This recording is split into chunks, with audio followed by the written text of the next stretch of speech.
Bonjour à tous, ici Mathieu de chez Giant Magog, puis aujourd'hui on va couvrir le Rove E et le Roam E. On va couvrir les deux en même temps parce qu'en réalité c'est le même vélo en fait. Le Rove est fait par Liv, qui est la division pour femmes de Giant, alors que le Roam est fait par Giant, donc on peut dire que c'est un vélo unisexe à ce niveau-là. Mais au niveau de la batterie, au niveau de la manette de commande, au niveau des pneus, tout est pareil à ce niveau-là. C'est vraiment la grandeur du vélo qui va changer. Donc bref, bonne écoute. Donc, commençons par parler de la manette de commande de votre vélo, en fait. En fait, pour allumer le vélo, on vient juste peser sur le bouton, sur le dessus, ici, et vous voyez, toutes les lumières s'allument, en fait. On va commencer par parler des lumières à la droite, ici. Ces lumières ici, il y a 5 d'allumées en ce moment, indiquent l'autonomie de batterie qui vous reste sur votre vélo encore, en fait. Donc, chaque lumière équivaut environ à 20% d'autonomie à ce niveau-là. Sur le Rove et le Roam, il n'y a pas d'écran intégré, en fait. Donc, il n'y a pas manière de savoir sur le vélo exactement combien de kilomètres il reste à rouler, quel pourcentage précise et on est rendu en termes d'autonomie. Mais il y a quelques solutions, en fait. La première, c'est le Ride Control Plus de Giant qu'on vient fixer sur le guidon ici et qui se connecte de manière sans fil à votre batterie et votre moteur pour vous donner toutes ces informations-là dans le fond. Combien de kilomètres il vous reste, quel est votre niveau de batterie et ainsi de suite en fait. La deuxième option est l'application Ride Control de Giant, en fait. Je vais faire une autre vidéo carrément sur l'application Ride Control parce qu'il y en a quand même beaucoup d'informations à couvrir là-dessus. Je vais mettre la vidéo dans la description de cette vidéo ici. En fait. Donc bref, si on n'a pas d'application et on n'a pas de téléphone, la seule manière de savoir qu'est-ce qu'il y en est, c'est vraiment les lumières ici d'autonomie, en fait. Donc, continuons avec les lumières à la gauche ici, en fait. Comme vous pouvez voir, il n'y a qu'une seule lumière d'allumée en ce moment. Quand il n'y a qu'une seule lumière en plein centre comme ça allumée, ça veut dire que le vélo est dans le mode automatique, en fait. Automatique veut dire que lorsque le vélo, on vient monter une côte, ben, il y a des capteurs au niveau du pédalier dans votre moteur qui détectent, la pente que vous montez et l'effort que vous mettez sur vos pédales pour monter la pente, en fait. Donc, on n'a pas besoin de régler l'assistance par nous-mêmes. Le vélo va s'occuper de tout faire, si on peut dire. Donc, il va être certain qu'il t'aide, mais il va pas faire tout le travail non plus. Autrement dit, on peut oublier notre manette dans ce mode-là et juste changer nos vitesses comme un vélo normal, avec nos plateaux, avec notre chaîne, comme on ferait sur tout autre vélo, en fait. Cependant, si on veut manuellement déterminer quel niveau d'assistance on veut utiliser, bien, on vient juste peser sur le plus ou le moins, en fait, à ce niveau-là, pour déterminer le niveau. Plus qu'il y a de lumière, plus qu'il y a de l'assistance, en fait.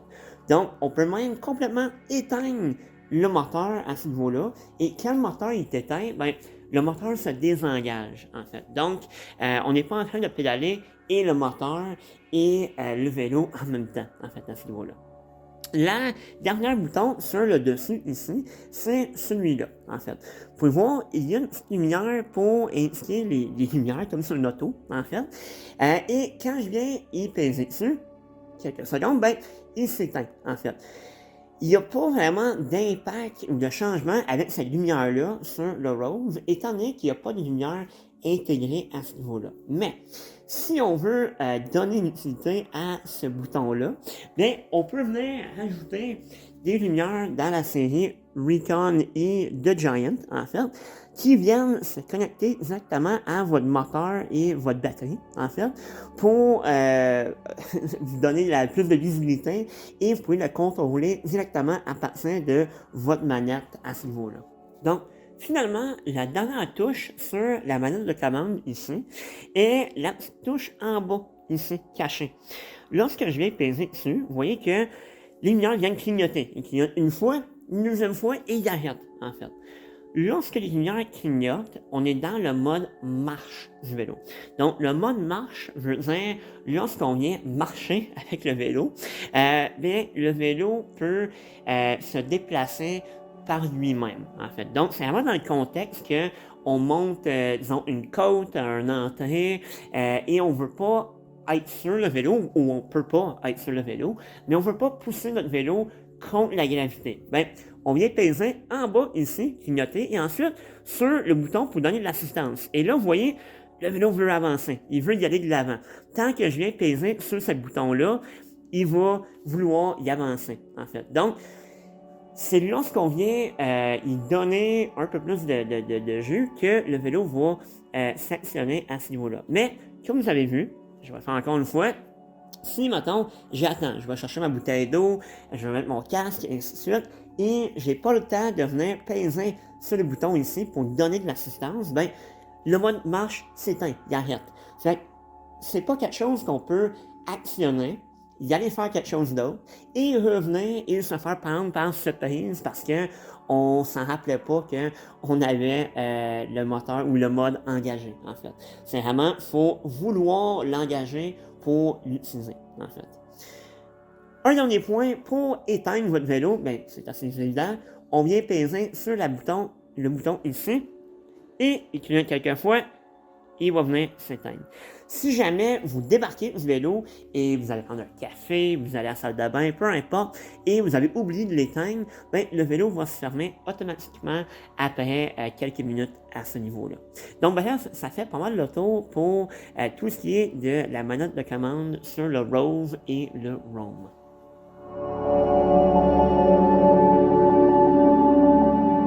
On va parler maintenant de votre batterie sur le Rove ou sur le Roam. Donc, premièrement, si on va venir brancher notre vélo alors que la batterie est encore sur le vélo, eh bien, on vient prendre notre chargeur juste ici et on va venir découvrir ici le petit cover et insérer notre chargeur en place juste ici, en fait, à ce niveau-là. Comme ça, on est capable de charger le vélo sans même enlever la batterie. Si par contre, on veut enlever la batterie pour la rentrer à l'intérieur, parce qu'on laisse le vélo dans une remise ou quoi que ce soit, eh bien, on va venir enlever notre chargeur et on va prendre nos clés à la place ici. On va rentrer en haut, juste ici, à ce niveau-là. On va la tourner et pour sortir la batterie, on vient la glisser vers nous. Elle vient tomber dans nos mains, comme ça. En fait, on vient la sortir. Et on peut venir le brancher à la même place qu'on avait tantôt. Donc, on reprend notre chargeur et on le met là-dedans. Donc, c'est la même prise, le même emplacement que la batterie soit sur le vélo ou en dehors du vélo. Si vous avez votre batterie en dehors du vélo et on veut savoir quel niveau de charge il vous reste, quel niveau la batterie est rendue, on peut venir juste peser une fois sur le petit éclair qui est là et toutes les lumières vont s'allumer. S'il y a moins de charge, ben, moins de lumière vont s'allumer, évidemment. Et, mention importante, si jamais la batterie est à 100%, les lumières vont quand même être rouges à ce niveau-là. Ils vont pas devenir vertes pour dire qu'elle est pleine charge. C'est vraiment juste les lumières pour indiquer l'autonomie ou la charge de la batterie à ce niveau-là. Pour venir le remettre en place, on vient juste insérer en bas en premier. On le dépose en place et on vient le glisser en place comme ça et tourner les clés pour le barrer. Pas plus compliqué que ça. Donc, c'est vraiment soit sur le vélo qu'on peut venir la brancher ou en dehors du vélo, on a le choix à ce niveau-là, mais c'est pas plus compliqué que ça.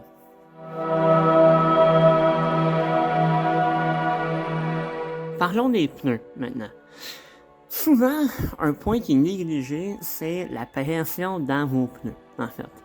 La pression dans les pneus, c'est important parce que ça agit un peu comme un ressort lorsque vous venez rouler. Le pneu, c'est vraiment le premier contact que vous avez, ou le seul contact, on l'espère, avec la route. Donc, faut que le pneu travaille pour absorber les vibrations, les impacts, et ainsi de suite lorsqu'on roule. Donc, sur le rebord du pneu, on peut voir un 50 à 70 PSI qui est recommandé. C'est bien rare qu'on va mettre la pression à 70 PSI. C'est important à retenir que ce même pneu ici vient sur tous les grandeurs de MNC et de Explore. Donc, c'est-à-dire que le MNC Extra Small et le Explore Extra Large ont le même pneu avec le même range de PSI, en fait. Donc, ça veut dire que si on prend un grand monsieur qui est un joueur de football qui roule un Explore extra large, bien, certainement, il y a plus de poids. Donc, le pneu va avoir besoin d'un peu plus de pression pour absorber ou pour bien travailler pour ce monsieur-là. Donc, oui, en effet, dans ce cas-là, on va venir mettre plus vers 70 PSI. Par contre, si on prend un MNC extra small avec une madame qui est plus petite et qui pèse un peu moins, ben, si on vient mettre la même pression dans les pneus que le grand joueur de football, ben, on va trouver que le vélo il est très raide parce qu'il n'a pas le poids pour travailler le pneu pour l'écraser à ce niveau-là. Fait que dans son cas elle, on va mettre un peu plus vers 50 PSI en fait. La pression dépend vraiment de la personne et de la route que vous roulez. Donc, tout dépendamment combien vous pesez, c'est un peu un essai-erreur, je vous dis, avec le confort. Vous pouvez essayer une sortie avec plus de pression et essayer une sortie avec moins de pression. Vous voyez comment votre confort change sur le vélo et même le comportement du vélo sur la route. Pour venir gonfler vos pneus, on vient juste enlever le petit capuchon noir ici, que en passant, si jamais vous le perdez, il ne fait pas grand chose. L'important, c'est de venir dévisser en dessous, ici, ce petit cover-là, et on va venir mettre notre pompe dessus, en fait. C'est là qu'on peut entendre l'air sortir. Donc, on vient pomper, et important de pomper plus souvent que pas assez. Autrement dit, gonfler vos pneus n'est pas une affaire qu'on fait une fois par mois, mais plutôt quelque chose qu'on peut faire une fois à chaque sortie ou aux 2 sorties. Vaut mieux gonfler plus souvent que pas assez et de faire juste quelques petits coups pour garder la pression à la bonne, parce que c'est normal qu'après une semaine ou 2, les pneus perdent de l'air à ce niveau-là, en fait. Donc, c'est pas plus compliqué que ça, mais gardez en tête que la pression des pneus, il n'y a pas de règle générale, c'est vraiment dépendamment de le poids de la personne qui roule le vélo.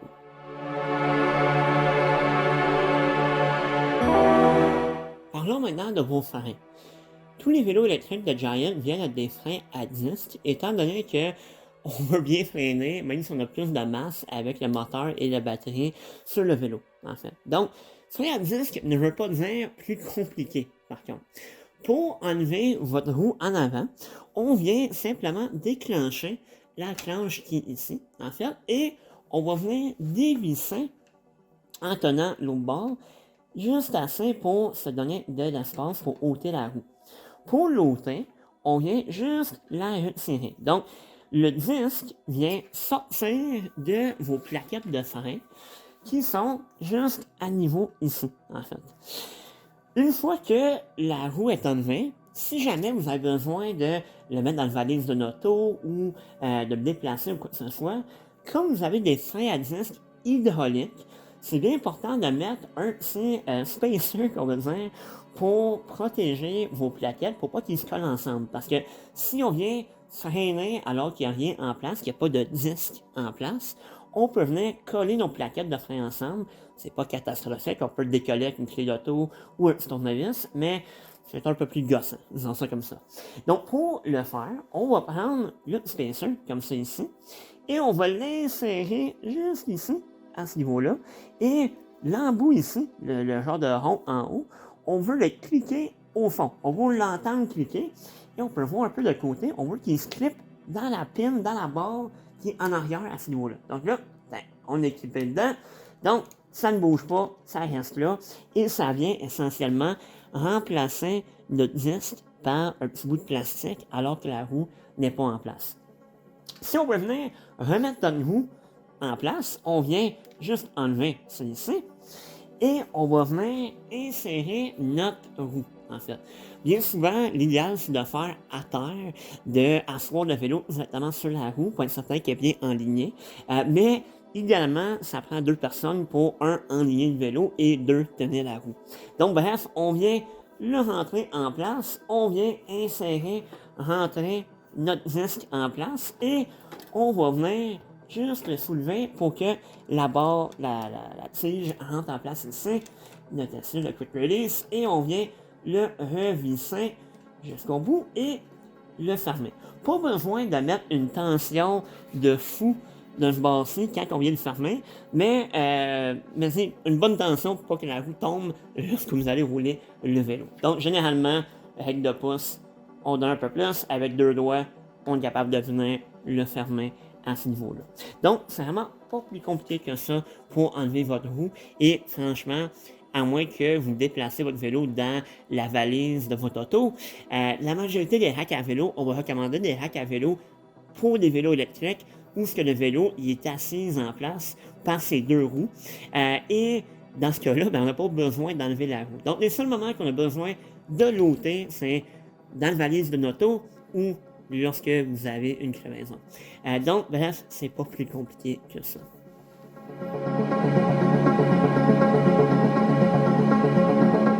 Donc, parlons rapidement de votre dérailleur. En fait, votre dérailleur, il n'y a pas grand-chose à jouer avec. Une fois que les câbles sont ajustés, c'est pas plus compliqué que ça. Mais un détail qui peut être intéressant à connaître, c'est le clutch qui se trouve sur votre dérailleur. Le clutch, dans le fond, vient donner plus de tension à votre chaîne, à votre dérailleur, pour éviter que la chaîne flacote beaucoup lorsque vous voulez les surfaces sont moins stables comme des chemins de terre ou ainsi de suite en fait. Donc lorsque ce petit demi-lune ici, on peut dire, est vers le petit rond plein qui est juste là, à côté de mon doigt. C'est là que le clutch il est engagé. Donc, vous voyez, je suis capable de le pousser, mais il est plus raide. Si j'ai besoin d'enlever ma roue, bien évidemment, on veut réduire notre effort le plus possible. Donc, on va descendre vers le bas comme ça, le cliquer vers le bas, vers le petit rond qui est vide ici.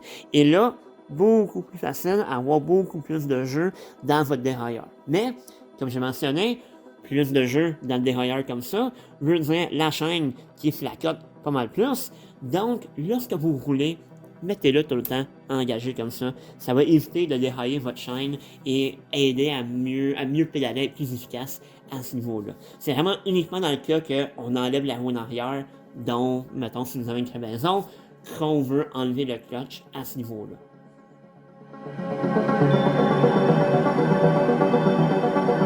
Vous remarquerez peut-être dans votre roue arrière la présence d'un petit aimant sur votre rayon. Cet aimant-là est très important, en fait, et c'est important de ne pas l'enlever parce que avec le capteur qui est juste ici, qui est relié à notre moteur, c'est ce moteur, cet aimant-là qui va indiquer à notre vélo qu'on est en train de pédaler. Donc, sans ce aimant-là, le vélo ne va pas savoir de vous donner de l'assistance, en fait. Donc, ne l'enlevez pas, il est quand même bien vissé en place à ce niveau-là. Mais si jamais vous voyez que votre vélo a un problème qui ne veut plus vous donner d'assistance, ben, vérifiez votre roue arrière. Des fois, c'est la première piste de solution. Si vous avez perdu votre aimant, ça peut être la cause de ça.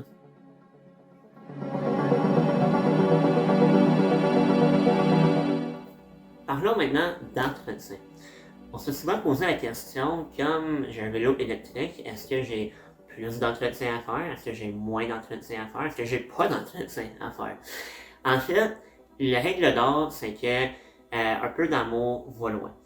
Un vélo électrique reste un vélo, en fait. Donc, tout l'entretien que vous aurez fait dans le passé sur un vélo ordinaire non électrique, on va continuer de le faire sur un vélo électrique. Donc, premièrement, quand on dit un peu d'amour va loin, de garder votre vélo propre, de le nettoyer souvent, ça fait toute la différence. Pour nettoyer le vélo, on peut utiliser un peu d'eau, un peu de savon, en fait, à ce niveau-là. Il y a des produits comme le Mock-Off Bike Cleaner, en fait, qui sont des savons faits pour les vélos, pour les nettoyer à ce niveau-là.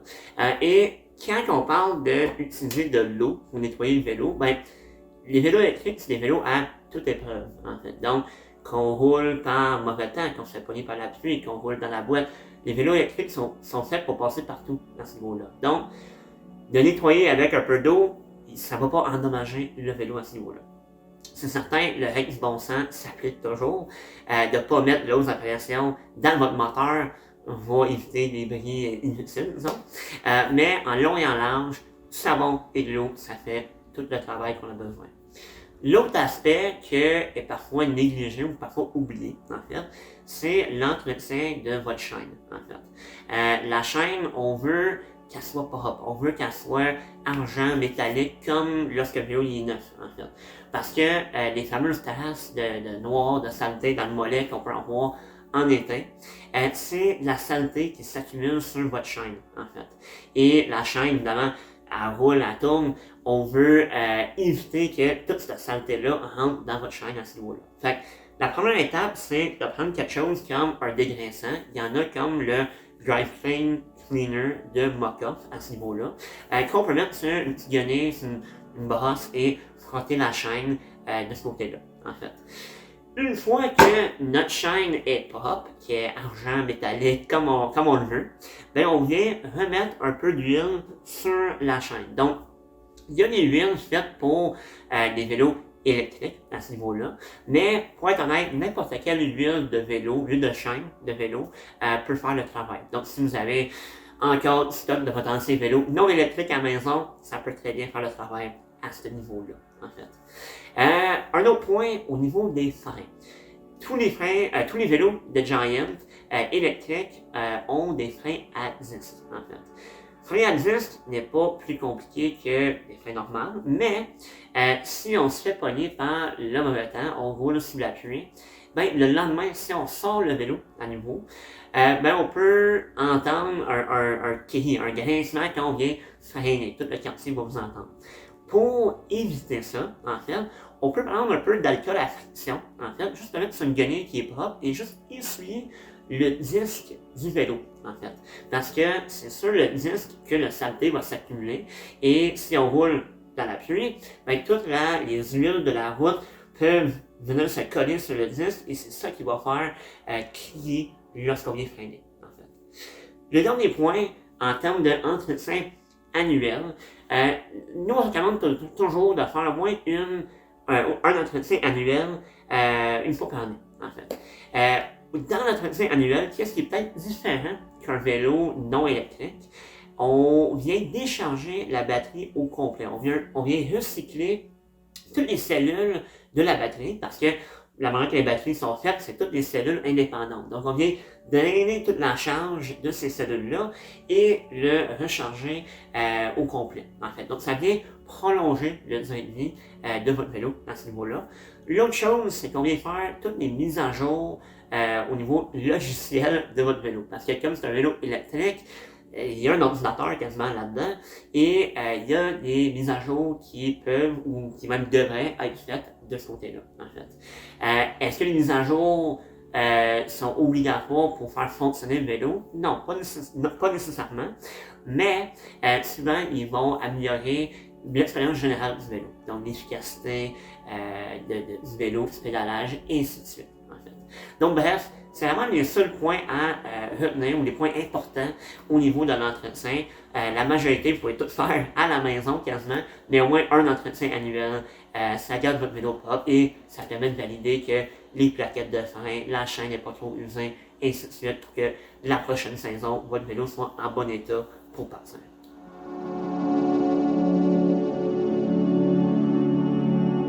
Ceci conclut la vidéo de votre vélo pour aujourd'hui. Si vous avez d'autres questions qu'on n'a pas pu couvrir dans la vidéo ou vous voulez d'autres précisions sur des points qu'on a couverts, n'hésitez pas à nous contacter pour nous les poser. Ça me ferait plaisir de vous faire comprendre votre vélo de A à Z. Deux derniers points. Premièrement, n'hésitez pas à aller voir la vidéo sur l'application Ride Control que je vais mettre dans les commentaires de cette vidéo ici. L'application Ride Control, comme j'ai mentionné, permet de vraiment débloquer votre vélo et l'amener à un autre niveau en termes de le personnaliser à votre style de cycliste. Le deuxième point, n'hésitez pas d'aimer la vidéo, de le partager et de nous suivre sur nos réseaux sociaux. Ça fait toute la différence pour vous. Bref, bonne journée, bon vélo et à la prochaine.